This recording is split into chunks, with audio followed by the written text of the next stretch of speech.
ابھی توشہ خانہ کیس میں ہماری اپیل اور ہماری سزا معطلی کی درخواست پہ سماعت ہوئی ہے،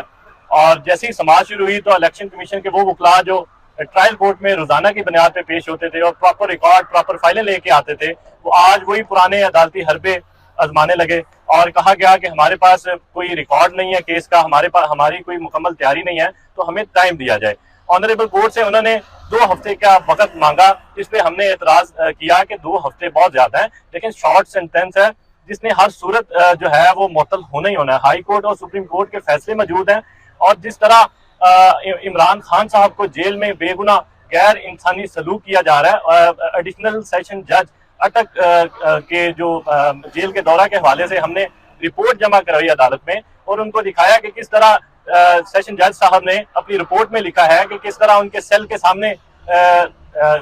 کیمرے لگائے گئے اور کس طرح ان کو وکلاء اور فیملی کے ساتھ ملنے نہیں دیا جا رہا۔ تو یہ غیر انسانی سلوک عدالت کے سامنے ہم نے رکھا کہ ہائی کورٹ اور سپریم کورٹ کے یہ فیصلے موجود ہیں کہ کیسے ہم کوئی اپنا غیر